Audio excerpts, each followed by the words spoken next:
हमारी पूरी जिंदगी निकल जाती है, हम दुनिया के दोष को मिटाना चाहते हैं। ये ऐसा है, ये ऐसा है। हमारी पूरी जिंदगी निकल गई, हमने दुनिया के दोष को मिटाते मिटाते और दुनिया के दोष को देखते देखते।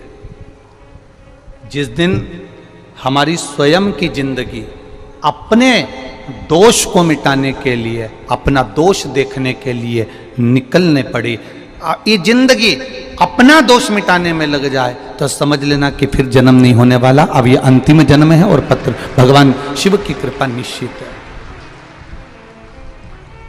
अपनी जिंदगी को संवारना है हम, अपने जीवन।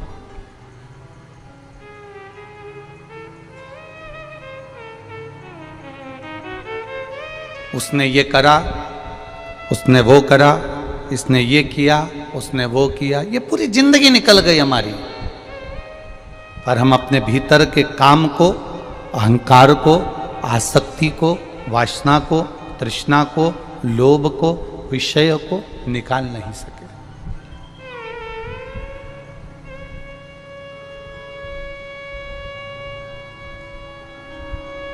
कई लोग कहते हैं रुद्राक्ष से चमत्कार होता है। हम कहते हैं रुद्राक्ष और चमत्कार ये दोनों अलग शब्द हैं,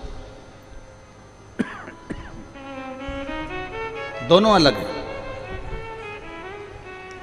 मेरे महादेव ने, मेरे देव अधिदेव महादेव ने, वेदव्यास जी ने शिव महापुराण में कहीं ऐसा शब्द नहीं लिखा कि चमत्कार का संबोधन मेरे वेदव्यास जी महाराज जी ने कहीं लिखा, कहीं पर नहीं।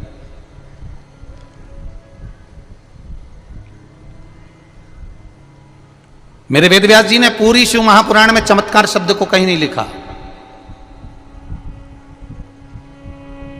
मेरे महादेव कहते हैं पार्वती, ये रुद्राक्ष का पौधा, ये रुद्राक्ष का वृक्ष मेरे नेत्र अश्रु से प्रकट हुआ।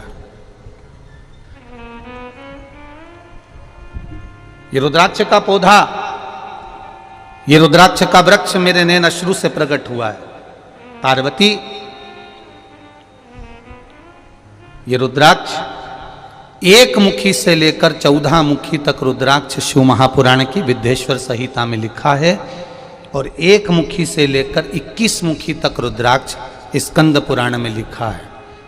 एक मुखी से लेकर 14 मुखी तक रुद्राक्ष का वर्णन गर्ग संहिता में भी आता है, और एक मुखी से लेकर 14 मुखी तक 18 मुखी तक रुद्राक्ष का वर्णन लिंग पुराण के अंतर्गत भी आता है। ये स्वयं मैंने प्रकट करा। शिव जी कहते हैं मेरे नजदीक आने वाले को चमत्कार से मतलब नहीं होना चाहिए। जो तुमसे कहे कि हमारे यहाँ चमत्कार होता है तो कहता रहे, पर कुबेरेश्वर धाम पर केवल कंकर और शंकर है और आपका विश्वास है, यहाँ चमत्कार नहीं, यहाँ बेल और भभूति नहीं, यहाँ बेल और भभूति नहीं है। यहां मेरे शिव का विश्वास है, भरोसा, दृढ़ता। और ये भरोसा नहीं तो और क्या है?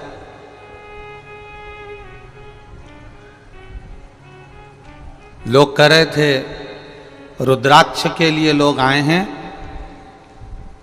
नहीं मिलेगा चले जाएंगे।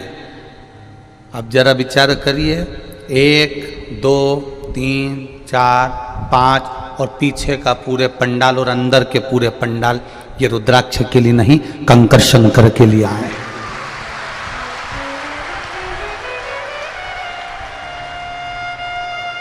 और इनका विश्वास अगर पक्का है, अगर इनका भरोसा पक्का है, तो ये विश्वास मानकर चलना कि घर पहुंचोगे और बाबा देवाधिदेव महादेव कहीं से भी रुद्राक्ष तुमको यहां दे वहां दे, कहीं पर भी, पर मिलेगा जरूर, ये निश्चित है।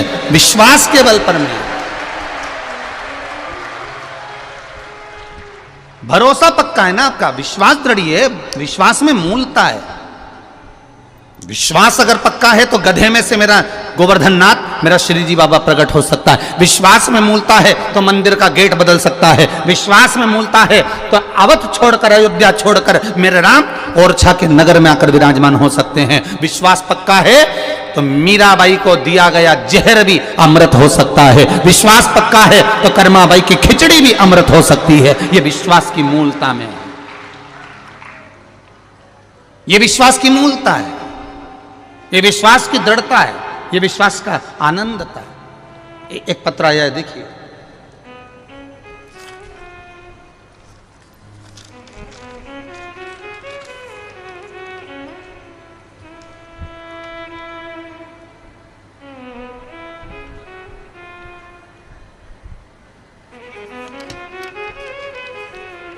मेरा नाम मुकेश तोमर है।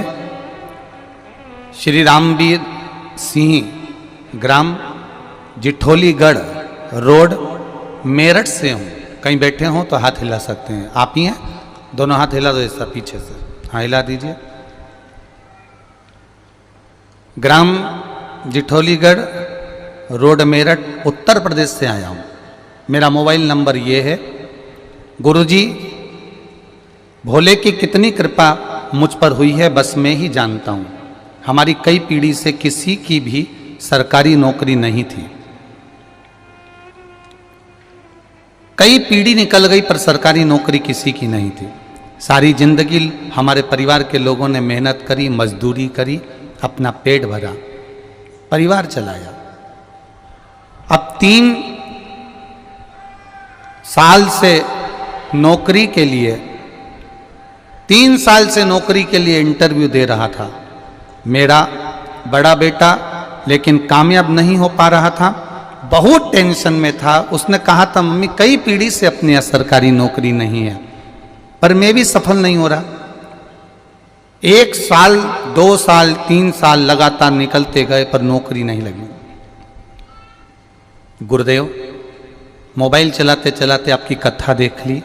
1 साल से मैं आपसे जुड़ा हुआ हूँ, तो मेरे सारे काम बाबा अब संभाल रहा है। पहली बार जब आपके पास सीहोर आया था, मेरे पास कोई काम नहीं था, मैं बेरोजगार था। घर के लोगों ने भी कह दिया था कि तेरी जेब में पैसा नहीं है, हम मजदूरी करते हैं, हमारे पास पैसा नहीं, हम सीहोर कैसे भेज दें। उस समय पर भी खाली हाथ ही आया था। यहाँ पर रुद्राक्ष भी नहीं मिला था, केवल बाबा से कहकर गया था कि बाबा दूसरी बार बुलाना तो मुझे खुशी देकर बुलाना। आज मेरी एयरफोर्स में नौकरी लग गई है, मैं बाबा को प्रणाम करने आया हूं। यह शिव तत्व है। बहुत बहुत बधाई बाबू आपको। एक बार दोनों हाथ हिला दीजिए। श्री शिवाय नमस्तुभ्यम, बधाई हो आपको। बैठिए। हर हर महादेव। मेरी एयरफोर्स में नौकरी लग गई, बाबा की कृपा है गुरुदेव। और बेलगांव में ट्रेनिंग पर हूँ, ये शिव कृपा से, बाबा की कृपा से, कुबेर भंडारी की कृपा से मिला है, इसलिए मैं उनको प्रणाम करने आया हूँ। एक लाइन उन्होंने बहुत अच्छी लिखी है गुरुदेव, रुद्राक्ष मिले चाहे ना मिले, पर मेरा बाबा मेरी जिंदगी को स्वयं रुद्राक्ष बना देता है। ये शिव तत्व है, ये वो घड़ी है। करो इतना भजन। ये कंकर शंकर की धरा है। दुनिया के लोग आपको विचलित करेंगे, दुनिया के लोग अपशब्द बोलेंगे, दुनिया के लोग ताना देंगे, आपकी भक्ति को हिलाने का प्रयास करेंगे, आपके विश्वास को तोड़ने का प्रयास करेंगे, पर आपका विश्वास वो होना चाहिए कि मेरा पिता यही है, मेरी जन्नत यही, मेरा जीवन यही। करेंगे दुनिया। होता है जब आप पशुपति व्रत करोगे तो घर के लोग भी कह देंगे, हाओ क्या होता है करने से, क्या होगा, रहने दे तू। तो जल चढ़ाओगे तो लोग कह देंगे। एक पत्र आया जल चढ़ाने का भी, बड़ा सुंदर, देखिए उसने अपना फोटो भी लगाया है।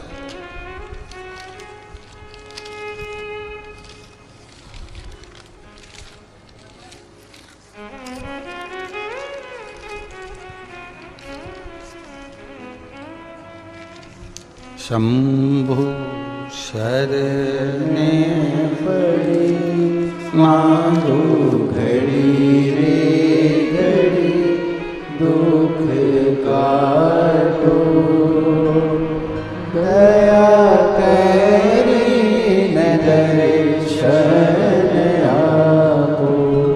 मैं सिवनी मध्य प्रदेश उड़ेपानी से निवासी हूँ।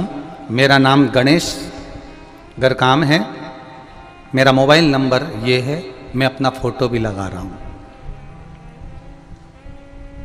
मुझ पापी को, क्रोधी लोभी को, घमंडी कपटी को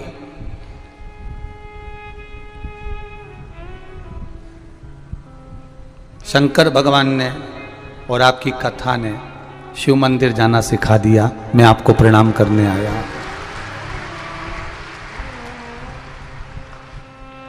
आप मेरा फोटो देखेंगे ही तो गुरु जी समझ जाएंगे कि मैं किसमें का हूं।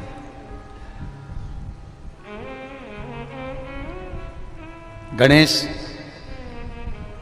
मरकाम जी कहीं बैठे हो तो हाथ जरूर हिलाइएगा। जहां कहीं भी बैठे हो आप हाथ हिलाइएगा। गुरुदेव, मुझे कंधे में दर्द रहता था जिसका एक इंजेक्शन मुझे लगता था और वो इंजेक्शन के कारण मैं पड़ा रहता था। वो दर्द का इंजेक्शन लगता जब तक तो मैं ठीक रहता, फिर इंजेक्शन लगाना पड़ता था। कई समय निकल गया, कई डॉक्टर बदल लिए, पर वो आराम नहीं लगा। तब मेरी पत्नी ने शिव महापुराण की कथा का स्मरण किया, पशुपति व्रत चालू किया। शिव जी को जल चढ़ाती, जल लेकर आ जाती, उसको कटोरी में रख देती और मुझसे कहती तुम तो 2-3 बार पिया करो, शिवर वाला महाराज तो एक ही बार का बोलता है, तुम तो पियो। 2-3 बार मुझे जल पिला देती, बाबा की कृपा से बेलपत्र खिला देती। गुरुदेव, मैं वर्णन नहीं करूंगा, मैं यहाँ केवल प्रणाम करने आया हूँ कि मुझे अब इंजेक्शन लगना बंद हो गए और मेरा शरीर ठीक हो गया। ये शिव तत्व है, ये ओघड़ी, ये शंकर है। तेरी कृपा बिना न हिले एक भी अणु, लेते हैं श्वास तेरी कृपा से तनु तनु। कहीं मत जाओ, अपना घर और अपने घर के पास में जो शिवालय हो, अपने घर के पास में जो शंकर का मंदिर हो, शिवालय हो, अपने घर के पास में जो देवाधिदेव महादेव का स्थान हो, वहां जाकर बस विश्वास रखकर 1 लोटा जल समर्पित करना प्रारंभ करो। धीरे धीरे तुम जल जिस हाथ से चढ़ाओगे वो हाथ मेरा महादेव पकड़ कर रखेगा, छूटने नहीं देगा, वो छूटने नहीं देगा। बादाम को पानी में गला देने से छिलका निकल जाता है, और इस आत्मा को, चित्त को, वृत्ति को, शरीर को, मन को शिव महापुराण में गला देने से हमारे भीतर का काम, अहंकार, तृष्णा निकल जाता है। हमारी विषय वासना, हमारी आसक्ति, हमारी तृष्णा बाहर निकल जाती है। चित्त वृत्ति में शिव समाया हो, शंकर हो, चित्त वृत्ति में महादेव हो, चित्त वृत्ति में शंभु हो। भटकाएंगे लोग, कहेंगे, कहने वाले कहते रहेंगे।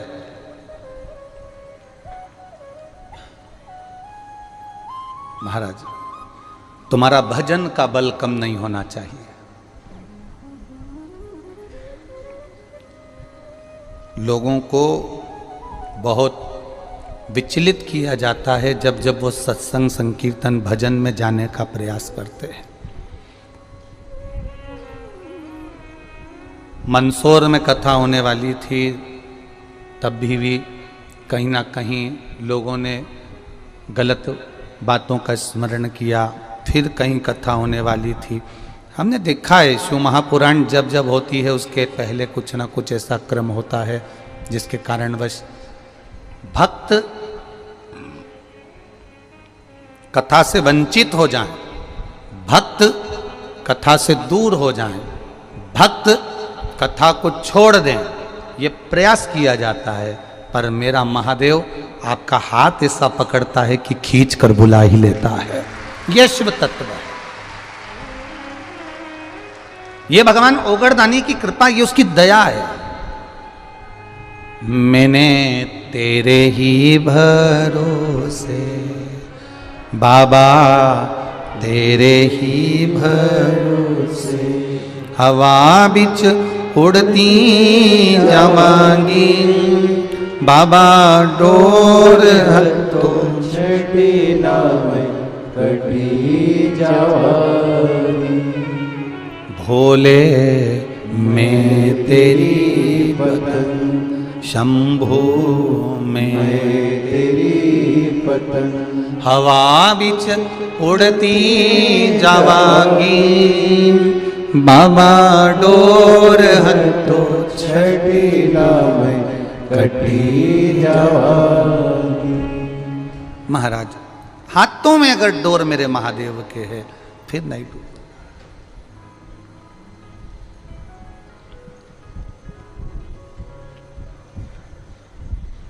बस उसके भरोसे,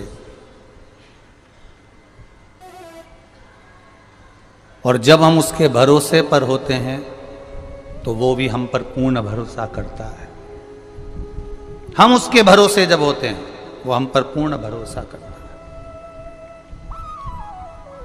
शिव तत्व कह रहा है, देवादिदेव महादेव की शिव महापुराण की कथा कह रही है, आपका जब विश्वास प्रबल हो, आपका जब भरोसा प्रबल हो, आपकी जब दृढ़ता प्रबल हो, तो आपको भक्ति का बल मिलता ही है। महाराज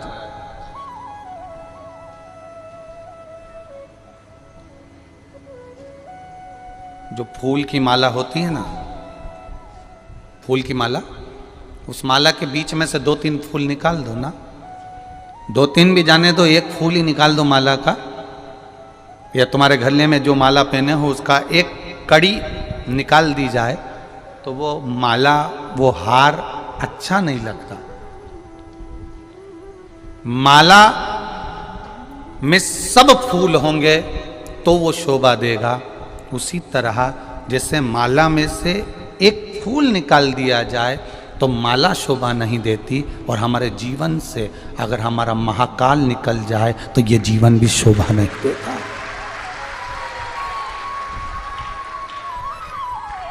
शिव का नाम, भगवान शंकर का शब्द, दक्ष प्रजापति ने यज्ञ करा, दक्ष प्रजापति ने यज्ञ रचा, दक्ष प्रजापति यज्ञ कर रहा है, और दक्ष प्रजापति जब यज्ञ कर रहे हैं सबको बुलाया पर शिव को नहीं बुलाया। यज्ञ की शोभा रही नहीं, सबको बुलाया पर मेरे महादेव को नहीं बुलाया।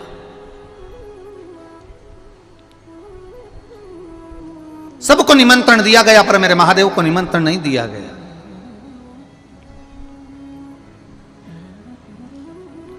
महाराज भले ना बुलाया हो मेरे महादेव को, भले ना बुलाया हो, फिर भी महादेव तो महादेव है। कितना विचित्र काम दक्ष प्रजापति जी ने किया था कि भगवान शंकर आए तो इन्होंने कह दिया, दक्ष प्रजापति की सभा में शिव बैठे हैं और सबने प्रणाम करा पर महादेव उठकर देख नहीं पाए, क्योंकि कुछ हो जाता है, कहीं कहीं व्यक्ति अपनी मस्ती में बैठा रहता है, नहीं देख पाया।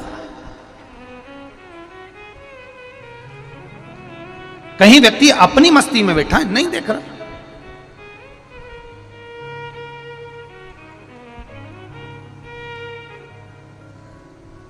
नहीं देखा उसने।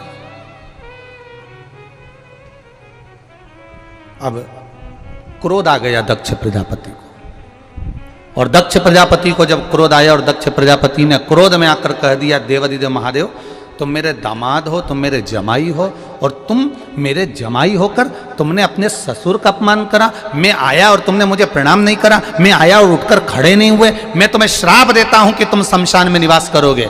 शंकर भगवान बड़े प्रसन्न हो गए कि मेरे ससुर ने मुझे प्लाट दिया, मेरे ससुर ने मुझे मकान दिया, तो ऐसी जगह दिया जहां कोई कब्जा नहीं करेगा, शमशान में मेरा निवास हो जाएगा, उसमें कोई टेंशन नहीं। अब स्वयं के ससुर इतनी बड़ी बात कर रहे हैं कि तू शमशान में रहेगा।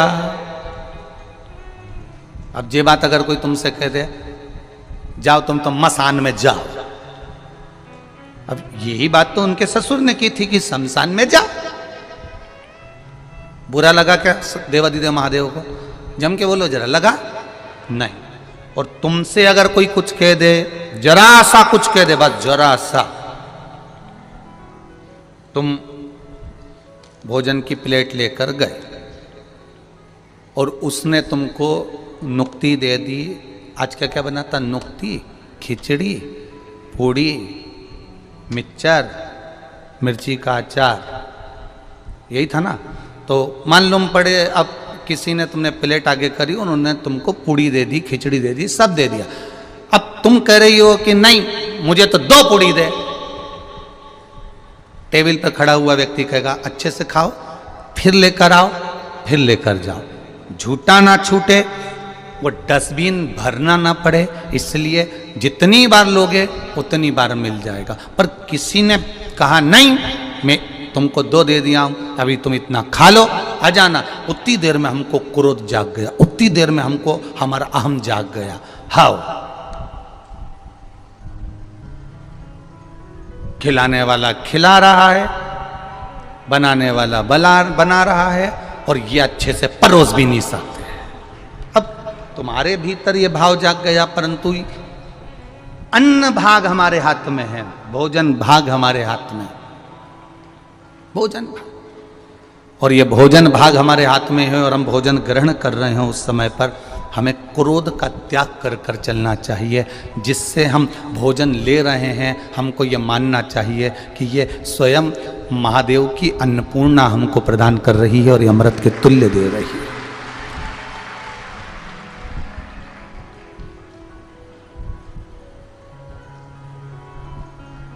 एक चीज़ बहुत अच्छी लगी, हरियाणा से आई हुई बहन, पंजाब से आई हुई बहनें, आप लोगों की एक बात बहुत अच्छी लगी कि आप जितनी भी हरियाणा, दिल्ली और उस साइड के जितने बेल्ट से लोग आए हुए हैं, जम्मू आदि तक के, इनकी एक बात बहुत अच्छी लगी कि ये अपने बैग में रख के इतनी बड़ी प्लेट साथ लेकर आए हैं। खुद की प्लेट लेना, खुद पाना, खुद आनंद से धो लेना और खुद ले जाके रख देना, कोई चिंता नहीं, कोई टेंशन नहीं। बहुत, इसको कहते हैं सत्संग का एक आनंद, सत्संग का एक रूप। और सेवा में भी तत्परता रख रहे हो, और ऐसा नहीं कि सेवा में कोई तत्पर नहीं, सारे जितने जगह से आप लोग आए, यहां पूरा भारत की भूमि का ऐसा कोई प्रदेश नहीं है जिस प्रदेश का व्यक्ति यहां नहीं है, सब प्रदेश का व्यक्ति है। ऐसा कोई प्रदेश नहीं जिस प्रदेश का व्यक्ति यहां नहीं है, सब प्रदेश का।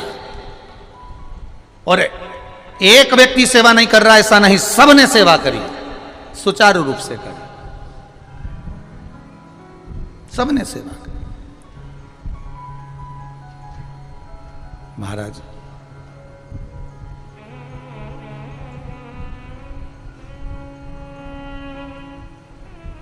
ये भक्ति का बल हमें बढ़ाना है। क्रोध, अहम, आसक्ति, तृष्णा, वासना, इनसे परे होते जाना है। जिसके नेत्रों में लोभ होता है उसको सब लोभी नजर आते हैं, जिसके नेत्रों में काम होता है उसको कामी नजर आते हैं, जिसके नेत्रों में कुछ कपट होता है उसको हर व्यक्ति कपटी नजर आता है, जिसके नेत्रों में बेईमानी भरी होती है उसको सामने वाला व्यक्ति प्रत्येक बेईमान नजर आता है, जिसके भीतर स्वयं प्रपंच ढोंग भरा होता है उसको हर व्यक्ति ढोंगी और प्रपंची नजर आता है। उसके भीतर साहूकरपन होगा तो साहूकर दिखेगा, विद्वत्ता होगी तो विद्वत्ता दिखेगा। उसके नेत्रों के अनुसार सामने वाले व्यक्ति की दृष्टि होती है कि ये दिख कैसा रहा है, जैसा वो भीतर से होगा वैसा उसको सम्मुख में नजर आए।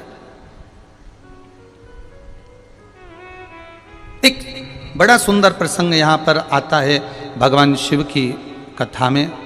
औरव ऋषि की बेटी थी शमी और धौम्य ऋषि के पुत्र थे मंदार।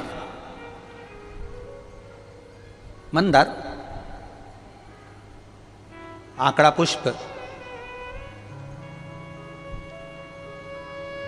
शमी औरव ऋषि की बेटी। जब बड़ी होती चली गई तो वो औरव ऋषि की बेटी शमी ने जीवन में कुछ किया ना किया, पर एक काम औरव ऋषि की बेटी शमी करती रही कि भरण पोषण में अग्रणी रही। कोई भूखा मिल गया, औरव ऋषि की बेटी ने अपना भोजन तक दे दिया। ये बेटी का जीवन होना चाहिए। कई बहुओं की आदत रहती है, पोया बनाती है, पहले अपने लिए अलग से निकाल के धर देती है। कई हलवाइयों की आदत रहती है, भोजन बनाने वालों की आदत रहती है, भंडारा बनाने वालों की आदत रहती है कि पहले अपने लिए तरी तरी की सब्जी और जोरदार चावल, जोरदार बूंदिया, जोरदार सेव, सब पहले अपना निकाल के रख लेते हैं, उसके बाद दूसरे को देते हैं। पर महाराज औरव ऋषि की बेटी शमी उसमें की थी, अगर उसकी थाली में कुछ भी नहीं बचा चलेगा, पर सामने वाला भूखा नहीं रहना चाहिए, उसको जरूर खिला देना। ये बड़े विचित्र शब्द हैं, जरा शिव महापुराण के इसको समझ लेना कि शमी का पेड़, जिस शमी की पत्ती में कांटे होते हैं, जिस बेलपत्र में कांटे होते हैं, और जिस आंकड़े को मंदार के फूल में वो दूध होता है कि आंख में चले जाए तो आंख बेकार हो जाती है, वो दूध होता है जो जहर का काम कर जाता है, ये सब शंकर भगवान को चढ़ रहा है। शमी जिसमें कांटे हैं, बेलपत्र जिसमें कांटे हैं, मंदार का फूल जिसमें जहर भरा पड़ा है, धतूरा जिसमें जहर भरा पड़ा हुआ है, ये शिव को क्यों समर्पित है? ये शंकर को क्यों चाहिए? ये शंकर के पास क्यों जा रहे हैं?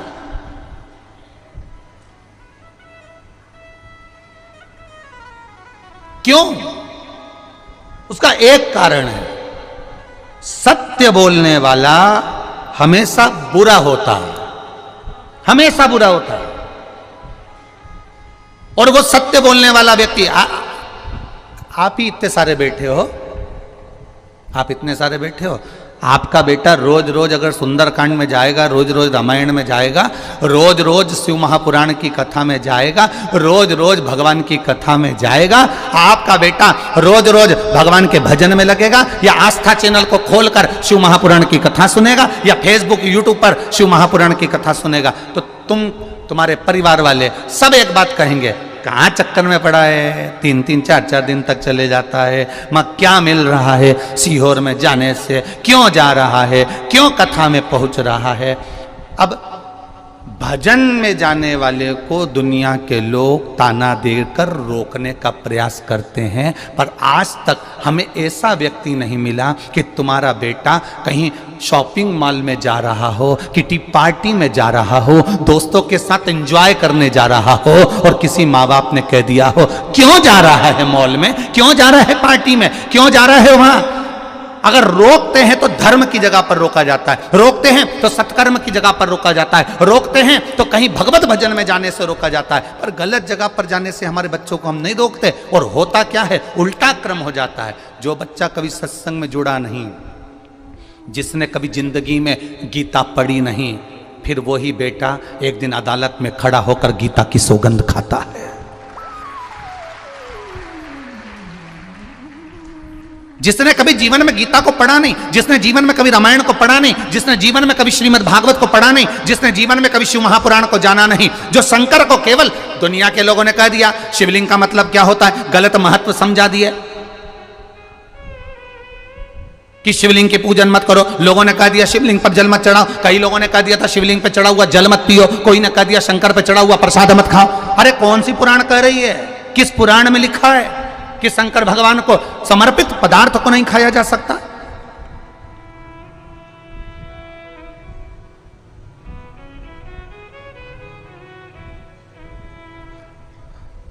गुड़ खाते हैं और गुलगुले से परहेज करते हैं। गुड़ खा रहे हैं, हम प्याज नहीं खाते, हम प्याज को छोड़े हुए 20 साल हो गए। हम लहसुन नहीं खाते, लहसुन छोड़े हमें 50 साल हो गए। पर दूसरे का पड़ा हुआ मोबाइल, पैसा, घड़ी या दूसरे का धन मिल जाए तो 5 मिनट में निपटा जाते हैं।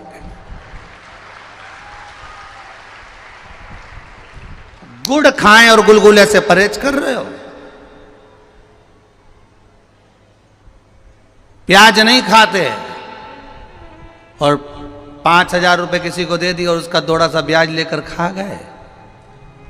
प्याज नहीं खाते हो, दूसरे का धन मिल गया खा गए, दूसरे का वैभव मिल गया खा गए। ये श्रेष्ठता हमारी शिव पुराण नहीं सिखाती है।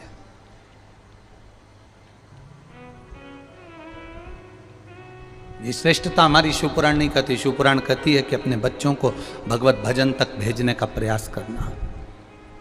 जिस माता पिता के बच्चे एक लोटा जल चढ़ाने के लिए शंकर के मंदिर का दरवाजा पकड़े हैं, उस घर के बच्चे कभी अपने माँ बाप को वृद्धाश्रम का दरवाजा नहीं दिखाते हैं। उस घर के बच्चे कभी अपने माता पिता को वृद्धाश्रम का दरवाजा नहीं दिखाएंगे। जो संस्कारों से पोषित हो गया, जो संस्कारों के प्रबल बल पर आ गया, वो कभी जिंदगी में अपने माता पिता को वृद्धाश्रम का दरवाजा नहीं दिखाएगा। और तुम अंदाजा लगाकर देख लेना, यहां पर बैठे हुए ये जो 14, 15, 16 जजमान बैठे हैं, ये कोई कम नहीं है। किसी का हीरे का काम है तो किसी का सोने का काम है, तो किसी की चांदी के पायल बनाने की, तो किसी के चांदी के बर्तन बनाने की फैक्ट्रियां तक डली हुई हैं। ऐसे जजमान हमारे बीच में बैठे हैं। और केवल यजमान नहीं, इस पूरे 5 पंडाल 6 पंडाल में और पूरे 2 यहाँ घूम कर देखना, जितने लोग यहाँ बैठे हुए हैं, इनको जरा विचार तो करो, जरा विचार करिएगा, इनसे बात करिएगा तो इनका व्यवहार में आपको मालूम पड़ेगा। किसी की 5 दुकानें, किसी की 7 दुकानें, किसी की इतनी प्रॉपर्टी है, कोई फैक्ट्रियों का मालिक है, कोई कुछ है, फिर भी वो शंकर के चरणों में केवल दरी डालकर और एक कम्बल ओढ़कर पड़ा है और श्री शिवाय नमस्तुभ्यम भज रहा है। श्री शिवाय नमस्तुभ्यम भज रहा है। और हमें जरा सा बल मिल गया, हमें जरा सी सत्ता मिल गई, हमें जरा सा वैभव मिल गया, हमें जरा सा लोगों ने चाहना प्रारंभ कर दिया, हमें जरा सा लोगों ने कहना प्रारंभ कर दिया, वाह भैया वाह भैया वाह भैया कर कर। जब लोगों ने हमारी प्रशंसा करना प्रारंभ कर दी तो हमने सोचा हम ही सर्वश्रेष्ठ बन गए और दूसरे को नीचा दिखाने का प्रयास करने लगे।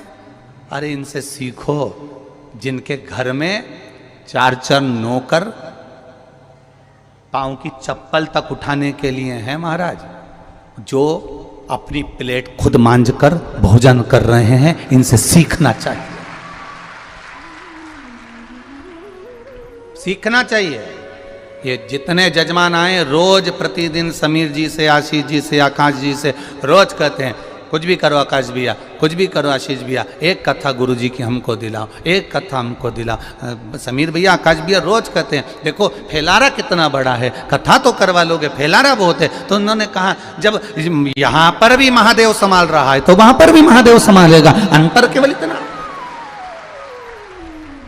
रोज प्रतिदिन एक ही बात होती है, कथा हो कथा हो कथा हो। अब विचार करिए क्या मिल रहा है। सियोर वाला महाराज तो तुमको अभी रुद्राक्ष भी नहीं दे रहा है, उसके बाद भी तुम टस से मस नहीं हो रहा है, तो ये तुम्हारा विश्वास ही तो प्रबल है, ये तुम्हारी दृढ़ता ही तो प्रबल है, तुम्हारा भरोसा ही तो प्रबल है। क्या मिल रहा है, क्या मिल रहा है?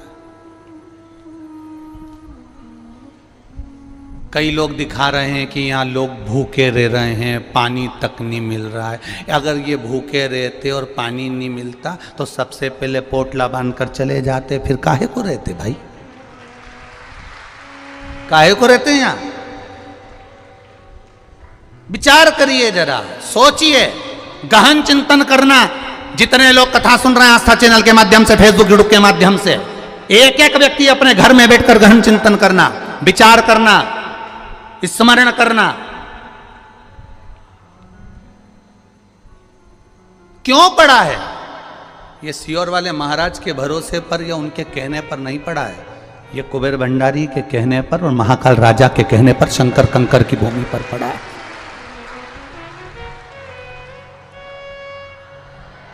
एक दिन में 20 लाख भक्त, और ना निमंत्रण, ना पत्रिका, ना कहीं कुछ, ना कहीं कुछ, ना चावल, ना धावल, कुछ नहीं, और एक साथ 20 लाख भक्त एक साथ पहुंच जाएं तो ये शिव की कृपा के सिवा कुछ नहीं हो सकता, कुछ नहीं हो सकता इसके सिवा, कोई साधन नहीं है। और सबसे बड़ी प्रसन्नता होना चाहिए सनातनियों को, सबसे बड़ी प्रसन्नता होना चाहिए कि एक शिव महापुराण की कथा, जब एक शिव महापुराण की कथा एक जगह पर 20 लाख सनातनियों को इकट्ठा कर सकती है तो यह भारत की भूमि में सनातनियों से भरी पड़ी हुई है। यह भारत की भूमि में सनातन धर्म से भरी पड़ी हुई है। केवल संत साधु सन्यासी तपस्वी साधक उपासक अपनी भक्ति को, अपनी दृढ़ता को, अपने विश्वास को प्रबल रखकर भगवान का भजन करें। हम कई बार कथाओं में कहते हैं कुछ सुधर जाए तो राष्ट्र सुधर जाएगा, कलाकार सुधर जाएं राष्ट्र सुधर जाएगा, सलाहकार सुधर जाएं राष्ट्र सुधर जाएगा, कथाकार सुधर जाएं तो राष्ट्र सुधर जाएगा। अहमता को दूर पटको, अहंकार को दूर पटको, अपनी अभिमत्ता को दूर पटको। और जब अभिमत्ता को हमने दूर पटक दिया तो आप सुधरे हो। दुनिया आपको अच्छे समझे ना समझे, आप अपने आप में अच्छा समझिए, आपकी दृष्टि श्रेष्ठ रखिए। काला चश्मा लगाओगे तो काला दिखेगा, नीला लगाओगे नीला दिखेगा, पीला लगाओगे पीला दिखेगा, जैसा लगाया वैसा दिखोगे। आप कैसे हो, सामने वाला व्यक्ति वैसा दिखता है। अपन एक उंगली किसी पर उठाते हैं तो ये 3 उंगली अपनी ओर जाती है। ए भाऊ, अपने आप को खुद को देखती तू कैसा है, ये 3 उंगली कह रही है। अपन ने तो एक उठाई उस पर, ये एक उंगली उस पर उठाई है, पर ये 3 अपनी ओर जाकर कह रही है कि तुम अपने आप में झांक कर देखो कि आप कैसे हो। सहजता नहीं है शिव पुराण को समझना, सहजता नहीं है मेरे महादेव को समझना। किसी देवता को इतने अपशब्द नहीं कहे गए, किसी देवता को इतनी गाली नहीं दी गई जितनी मेरे महादेव को मिली। हर पल पल में मिली, हर क्षण क्षण में मिली, हर पल पल में मिली, हर क्षण क्षण में मिली। शिवलिंग की लोग पूजन करते हैं तो लोग उसको गरण वर्णन कर देते हैं कि आप शिवलिंग की पूजन कर रहे हो, एक लिंग की पूजन कर रहे हो, एक शिवलिंग की पूजन कर रहे हो। लोग उसको गलत बताना चाहते। जितना महादेव को शब्द कहा गया किसी देवता को नहीं कहा गया, जितना महादेव को कहा उतना किसी को नहीं कहा गया। जो बोले वो महादेव को बोले कोई, क्योंकि बैकुंठ अधिपति बैकुंठ में रहते हैं, ब्रह्मा ब्रह्म लोक में रहते हैं और मेरा महादेव मृत्यु लोक में रहता है। जो मृत्यु लोक में रह रहा है सुनना उसी को पड़ता है, कोई दूसरा नहीं सुन सकता। सुनना पड़ेगा, जन्मे हो सुनने के लिए। भजन करो। औरव ऋषि की धर्म, औरव ऋषि की बेटी शमी, कांटे लगे हैं, कांटों में सराबोर है, कांटों में रह रही है, पर शमी भक्ति का बल प्रबल करके बैठी है। अब कांटों में रहना, एक होती है गुलाब जामुन, एक होता है गुलाब का फूल। गुलाब के फूल में कांटे होते कि नहीं होते? अरे बोलो तो दीजिए, होते ना। गुलाब का फूल और गुलाब जामुन, किसी से जाके पूछना इन दोनों की राशि कौन सी है, एक ही राशि निकलेगी। गुलाब के फूल की भी राशि एक है और गुलाब जामुन की राशि भी एक है। दोनों को देखिए, गुलाब जामुन मावे की बनती है, खोए की बनती है, घी घी में रहती है, यूं घुमाओ तो हाथ में घी आ जाता है। और घी की गुलाब जामुन घी में तला रही है और घी में से निकलकर चाशनी में जा रही है। कितनी जोरदार किस्मत लेके आई री तू गुलाब जामुन, कितनी जोरदार। घी में सराबोर मली, घी में छोड़ी, चारी निकाला और चाशनी में चली गई। कितनी जोरदार किस्मत लेकर आई है। और वो गुलाब का फूल कांटों में पैदा होता है, कांटों में बड़ा होता है, कांटों में जन्म लेता है, कांटों में मुरझा जाता है। वो गुलाब का फूल कांटों से टूट जाता है। दोनों में, दोनों की राशि एक है, दोनों में कितना अंतर है। एक घी में सराबोर है, निकलने के बाद चाशनी में सराबोर है, और दूसरा कांटों में सराबोर है। बस अंतर एक है, गुलाब जामुन घी में रहती है, निकलकर चाशनी में जाती है, और चाशनी में से निकलकर मुख में जाती है, और बाद में वो भ्रष्टा में चली जाती है। और गुलाब का फूल कांटों से निकलकर मेरे महादेव के चरणों में चला जाता है। दोनों में अंतर है। गुलाब जामुन चाशनी में तरबतर है, गुलाब जामुन घी में तरबतर है। गुलाब जामुन अपने रंग में तरबतर है, पर खाने के बाद भ्रष्टा में चली जाती है। और गुलाब का फूल कांटों में रहने के बाद, टूटने के बाद मेरे महादेव के चरणों में, मेरे राम और कृष्ण के चरणों में चला जाता है। भक्त ऐसा ही होता है। दुनिया के लोग इस पर गाली देंगे, अपशब्द कहेंगे, कांटे देंगे, और वो कांटों में पनपता जाएगा, पनपता जाएगा, और वो गुलाब का फूल टूटने के बाद फिर मेरे महादेव के चरणों में अपने आप चला जाएगा। होता है। कहे कहे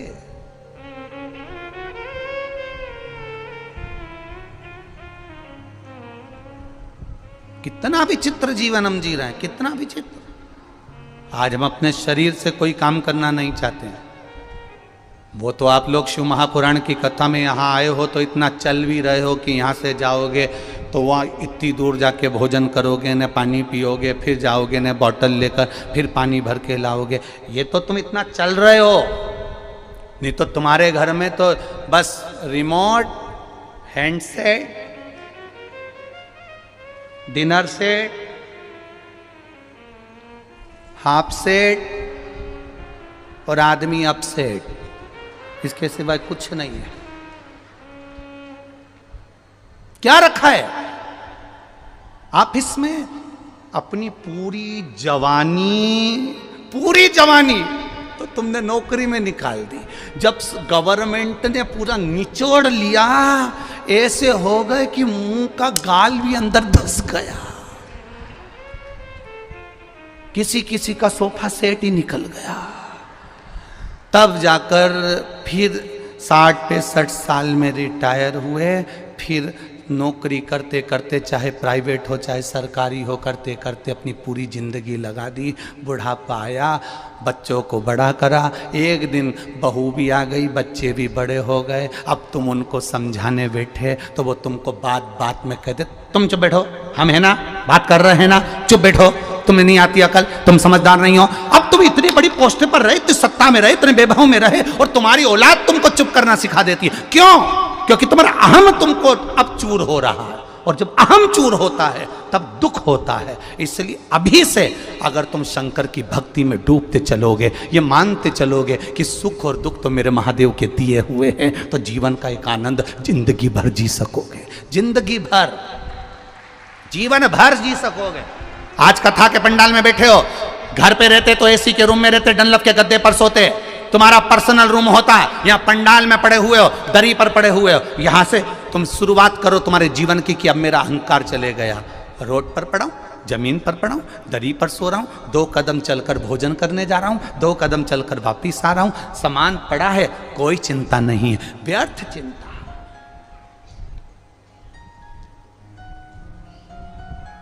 एक सन्यासी में और एक गृहस्थी में एक अंतर सबसे बड़ा होता है।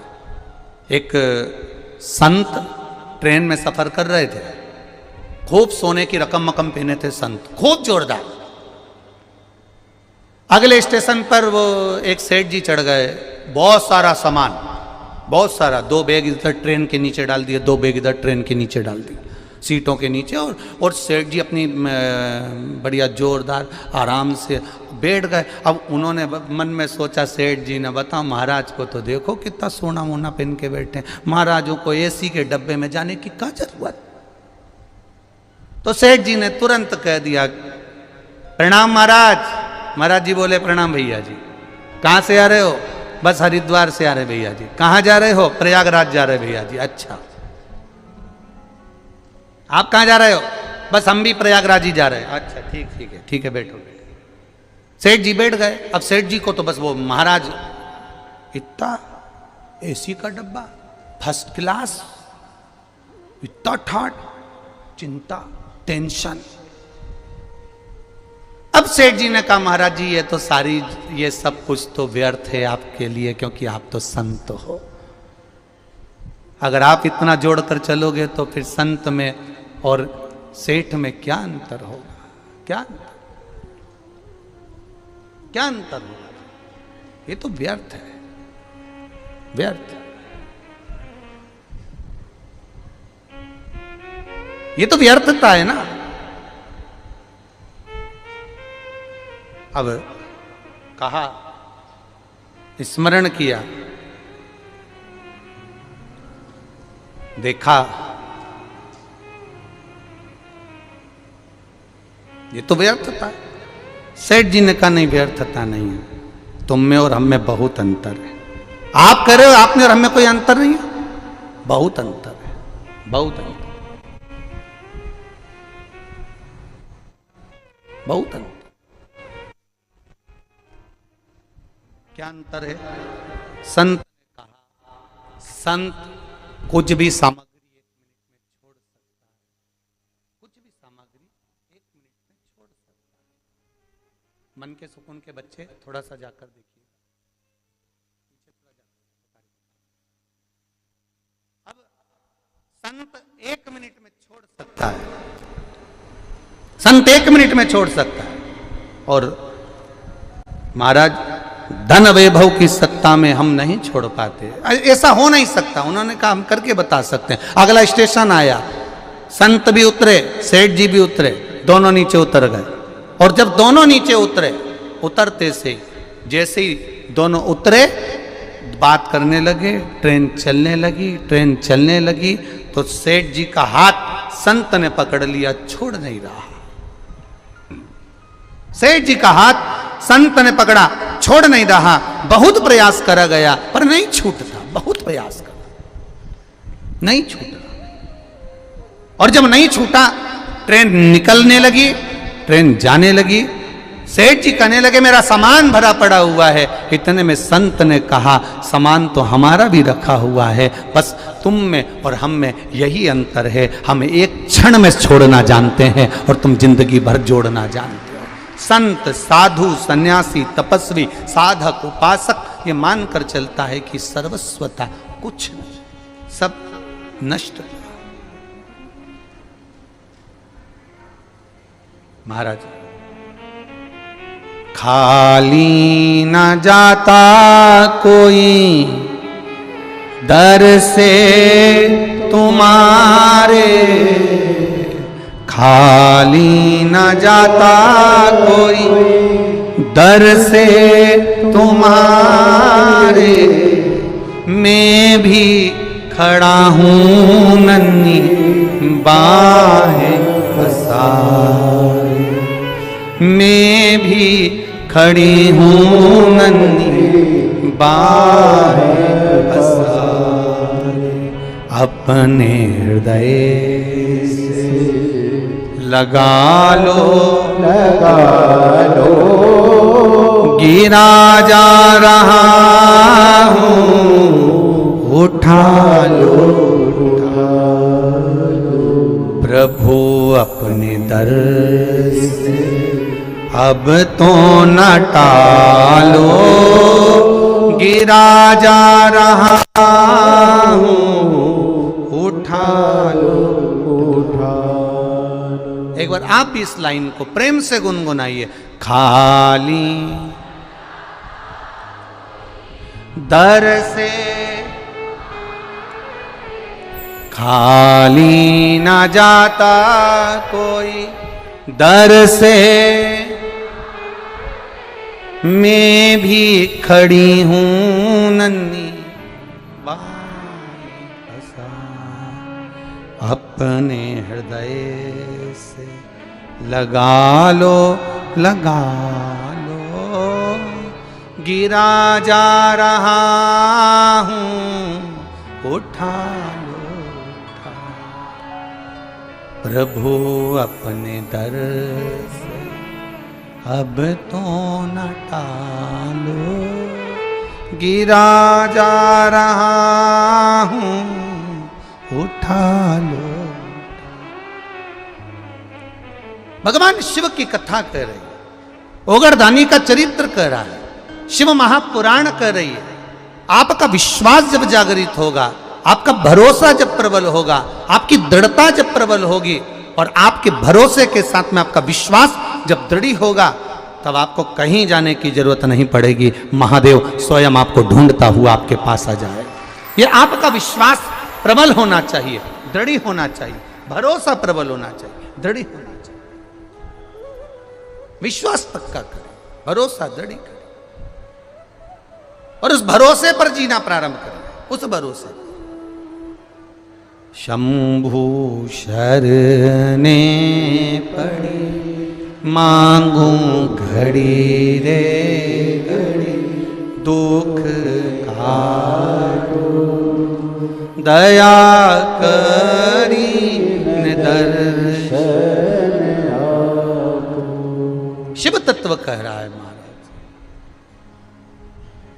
भगवान शंकर का गुणगान कह रहा है।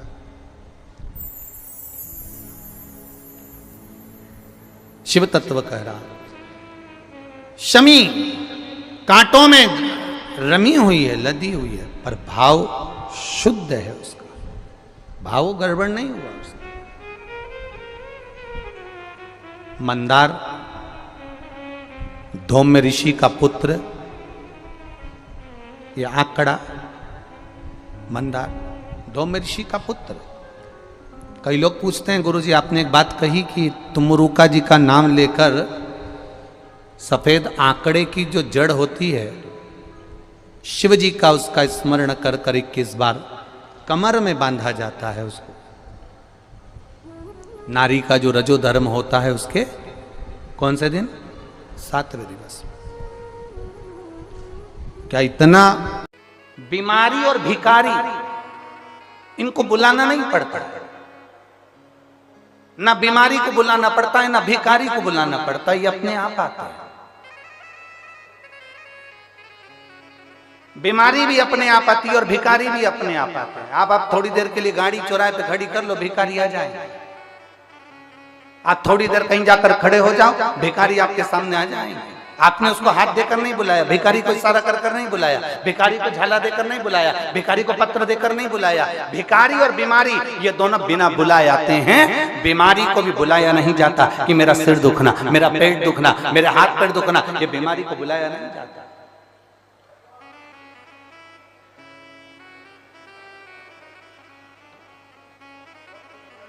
आज एक बहन कह रही थी कि गुरुजी वो अभी की बात कहे, गुरुजी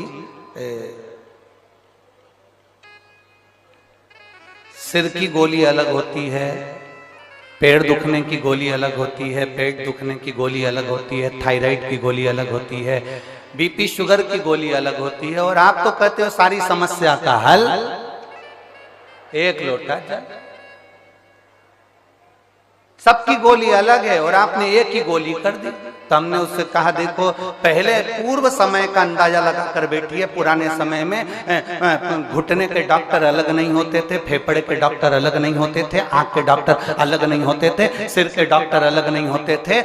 गांव में शहर में एक डॉक्टर होता था, वो एक हॉस्पिटल में एक डॉक्टर रहता था और वो एक डॉक्टर सारी रोग का इलाज कर देता था। उसी तरह से मेरे शंकर महामृत्युंजय कहलाते हैं, वो सारा रोग का एक बार अकाल मृत्यु वो मरे जो काम करे चंडाल का, काल उसका क्या बिगाड़े जो भक्त हो महा काल का। जो शंकर की आराधना करने वाला, शिव की स्तुति करने वाला, शंकर का अनुमोदन करने वाला, शिव स्मरण में डूबने वाला, उसका इलाज मेरा भोलेनाथ जानकर कर देता है।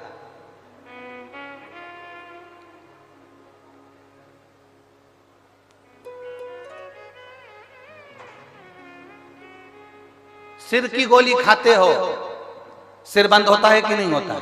जम के तो बोलो, होता है ना। पेट की गोली खाते हो, पेट बंद होता है कि नहीं होता? जम के बोलो, होता है ना। नेत्र की गोली खाते हो, नेत्र की तकलीफ दूर होती है ना। तो गोली को कैसे मालूम कि सिर में ही फिट होना? उस पे सील ठप्पा देकर तो नहीं भेजा गया कि तू कहीं इधर उधर मत जाना। पेट की गोली है तो पेट पे ही इफेक्ट करना, सिर की गोली है तो सिर पर ही इफेक्ट करना। आप गोली को कैसे मालूम होता है कि पैर दुखने की है तो पैर पर असर करेगी, हाथ दुखने की है तो हाथ पर असर करेगी, किडनी की है तो किडनी पर असर करेगी, लीवर की है तो लीवर पर असर करेगी, थायराइड की है तो थायराइड पर असर करेगी, और सिर दर्द की है तो सिर दर्द पर असर करेगी। गोली को खाया जाता है, वो पेट में जाती है और जिस चीज में तकलीफ होती है वहां वो असर करना प्रारंभ करती है। शंकर भगवान पर चढ़ा हुआ जल तुम जब रोज पीते हो, तुम्हारी इंद्रियों में जहां जहां तकलीफ होती है मेरा महादेव वहां स्वयं आकर उसको अच्छा करना प्रारंभ कर देता है। श्रेष्ठ करना प्रारंभ कर। यहां अपन लोग स्तुति गाते हैं, भोला दुख काटो। इस स्तुति में हमने कभी ये नहीं कहा कि बाबा मेरा सिर दुख रहा, कि पांव दुख रहा, कि हाथ दुख रहा। हमने एक ही बात कही, भोला सब दुख काटो ओ भोला सब दुख काटो। शिव शंकर जपो तेरी माला, भोले बाबा जपो तेरी माला। भोला सब दुख काटो ओ भोला सब दुख काटो। हमने स्तुति में गाया, बाबा मेरा सब दुख काट दीजिए, बाबा मेरी सब तकलीफें काट दीजिए। एक दुख नहीं जिंदगी में, ना जाने कितने दुख हैं, कितने दुख। सबकी अपनी अपनी तकलीफें हैं, सबका अपना अपना कष्ट है, सबकी अपनी अपनी बीमारियां हैं, सबका अपना अपना रोग है, सबका।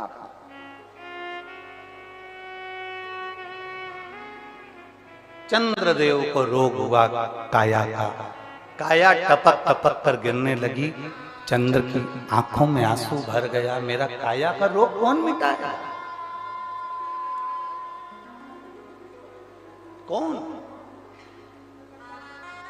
श्राप किसने दिया था? किसने श्राप दिया था चंद्र को? दक्ष प्रजापति, स्वयं के ससुर ने, स्वयं के ससुर ने श्राप दिया।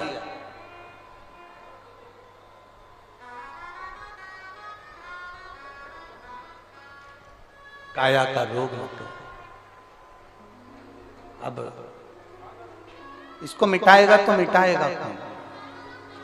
कौन मिटाएगा? कौन मिटा सकता? चंद्र के मन में खलबली उत्पन्न होने लगी, रोने लगा चंद्र। कौन मेरे दुख को मिटा सकता है? चंद्र की आंख में आंसू भर गए, रो रहा, रो रहा। और बहुत ध्यान देने वाला विषय है, जब चंद्र रो रहा है, चंद्र की आंखों में जल भर गया कि मेरे शरीर में ये रोग पड़ गया। चंद्र भगवान नारायण के पास में जाकर विनय करे कि मेरे शरीर में ये रोग पड़ गया है। चंद्र ब्रह्मा जी के पास जाकर निवेदन करे कि मेरे शरीर में ये रोग पड़ गया है। चंद्र ने कई देवताओं के पास में जाकर निवेदन करा कि मुझे ये रोग पड़ गया है, ये रोग का निवारण कैसे हो सकता है?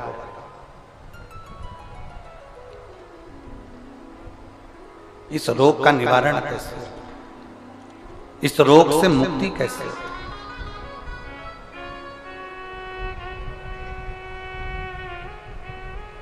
कोई ने कह दिया, चंद्रदेव को कई लोग मिले, चंद्रदेव से कहा तुम ये कर लीजिए, ऐसा करने पर तुम्हें फल की प्राप्ति हो जाएगी। एक शीतल आरती होती है, मेरी जीजियों बड़े सावधानी से सुनिएगा। एक शीतल आरती होती है। कभी अगर तुम्हारे जीवन में अगर कभी तुमको ऐसा लगे कि रोग बड़ा भारी हो चुका है और बहुत भारी रोग मुझे घेरता जा रहा है, या डॉक्टर को दिखाने जा रहे हो और तुम्हें ऐसा लग रहा है कि डॉक्टर कोई बड़ी बीमारी बताएगा, तो उस समय पर शीतल आरती का प्रयोग करें।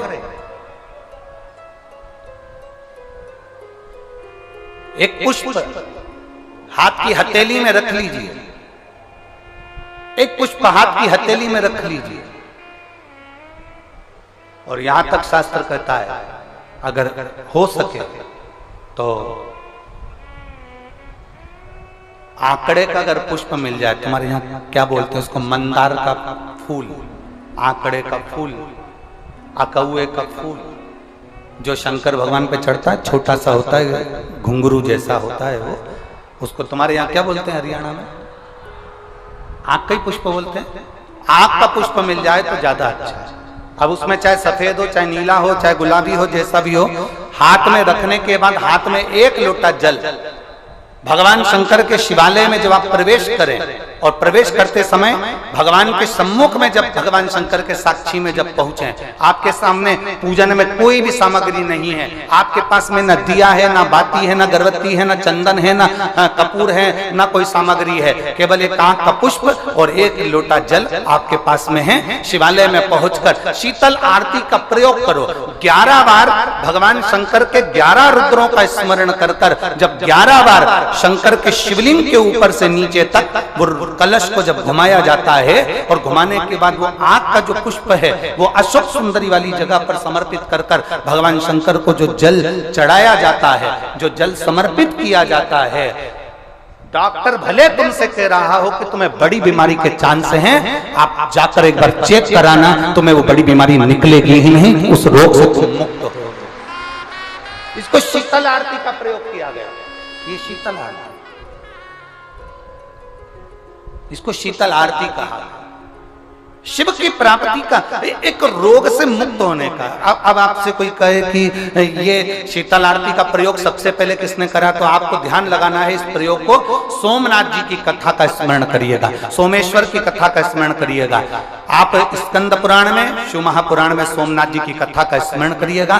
चंद्रदेव को काया का रोग हो गया, रोग इतना भारी था, चंद्र समझ नहीं पा रहे थे मैं करूं क्या। जब देव ऋषि नारद के पास पहुंच गए, नारद जी ने कहा एक पार्थिव शिवलिंग का निर्माण करो, बालू के शिवलिंग का निर्माण करो और समुद्र का ही जल भगवान शंकर को उनके आनंद से आरती कर कर उनको चढ़ाने का प्रयास करो।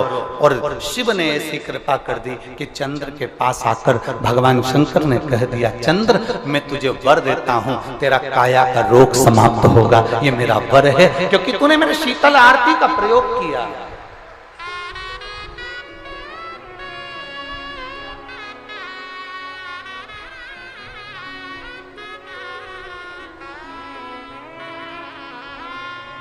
मेरी जीजियों, दो चीजें बड़ा स्मरण में रखिएगा। एक, बैसाख महीने में मट्टी के पात्र का जल, अभी अभी क्या चल रहा है, फागुन, अभी क्या चल रहा है, फागुन। जब बैसाख का महीना आए ना,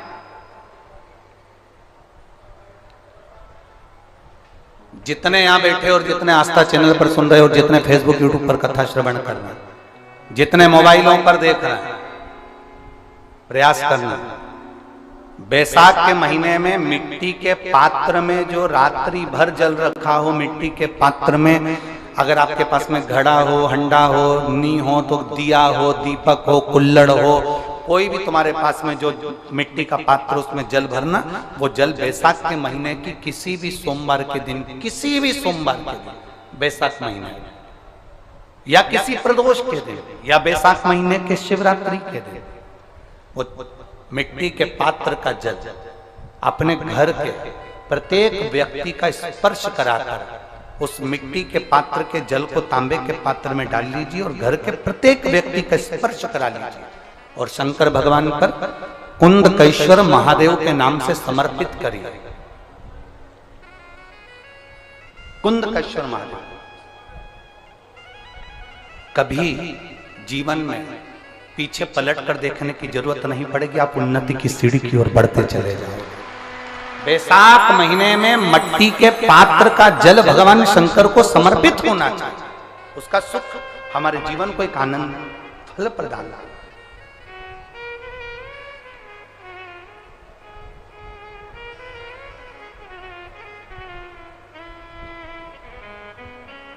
जैसे कहते हैं ना,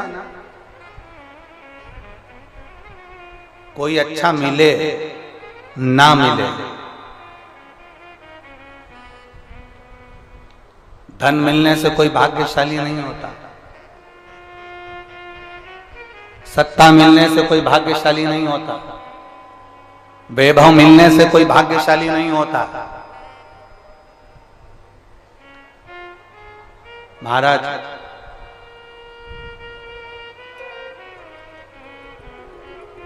धन मिलने से कोई भाग्यशाली नहीं होता, वैभव मिलने से कोई भाग्यशाली नहीं होता, सत्ता मिलने से कोई भाग्यशाली नहीं होता, बड़ा मकान मिल जाने से कोई भाग्यशाली नहीं होता। शिव महापुराण की कथा कहती है अगर दो सही मिल जाएं तो तुम्हारा जीवन सफल हो जाए।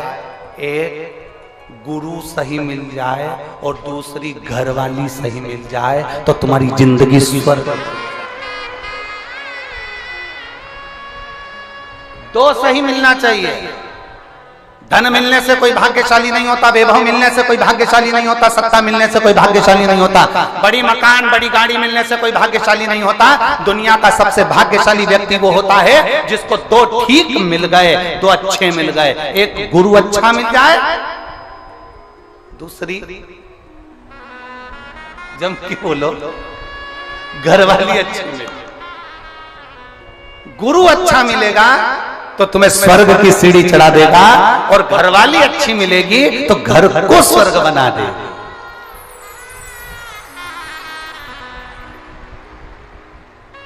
और इसमें से भी गुरु भले पीछे रह जाए पर जगदम्बा